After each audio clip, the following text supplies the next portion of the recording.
no one would believe me, and I felt hopeless.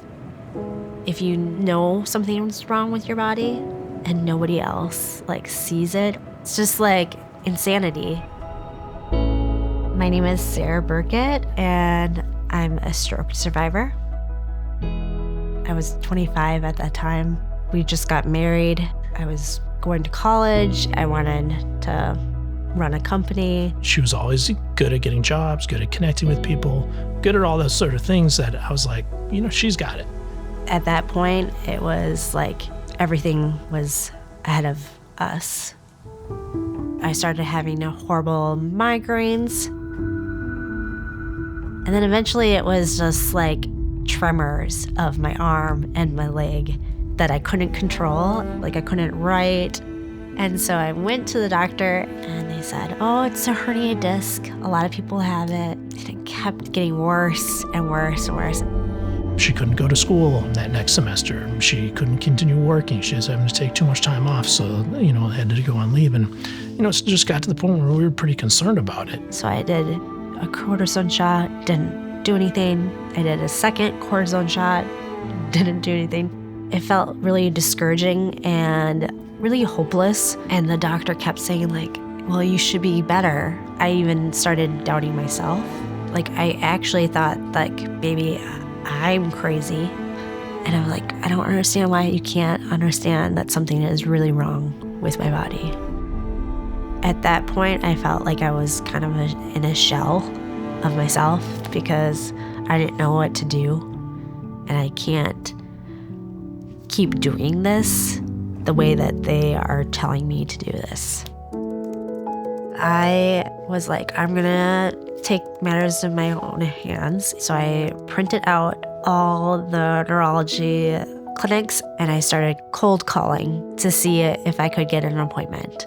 I did get an appointment and she held my hand and said, I don't think that you're crazy. I believe you, and something is wrong with your body, and we're gonna figure it out. And they said, I believe you have Moyamoya disease, which is actually pretty rare.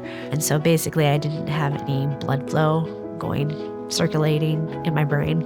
These episodes that I was having was just little mini strokes. When I found out, I was validated. I felt I was yes, I'm not crazy.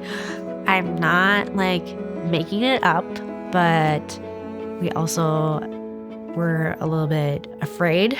I was in California in a couple weeks after that and doing my surgery. I was thinking this is the cure and my life is going to go back to normal.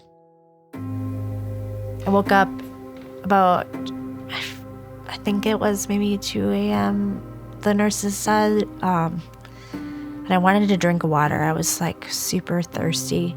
Buzzed the nurse. And she came in and I was and I could hear my voice not saying the words that I wanted to say. At that point, I got pretty scared.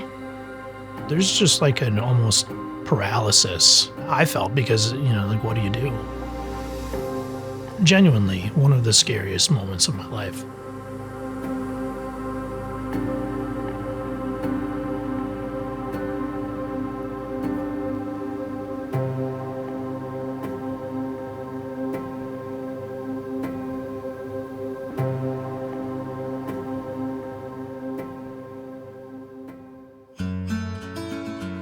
We went back to Minnesota and they said, you need to set up a whole, kind of a triage.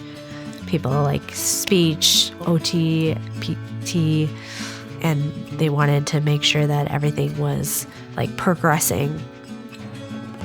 I met Sarah the first time was 2 years after she had her surgery, and she'd done great with her recovery. And from that time, I was a parent for her to kind of tell her, no, you're doing too much, slow down.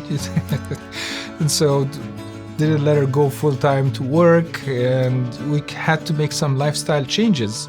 Doctor said made sure that I was not just okay with my brain, but like okay with my whole self. With time, we developed a good relationship that has a lot of trust, and we became more like friends. I'm so proud of Sarah. Sarah's ability to overcome her speech deficits and really improve so much, where she's able to work regularly and, do a lot of just the normal everyday stuff. What she's done is incredible. That's when we felt like, okay, maybe we're in the spot where we could even have kids. Nowadays, I am teaching Monday, Wednesday, and Friday at my school, and most days you can see me running around with our kids. Enjoying family life is like one of the highlights of surviving after a stroke. I connect to the Go Red events and the American Heart Association because it's a way to celebrate women in huge leaps and bounds of scientific research. When our knowledge about stroke symptoms come from research that has 80% men, you're basically studying the symptoms of stroke in men.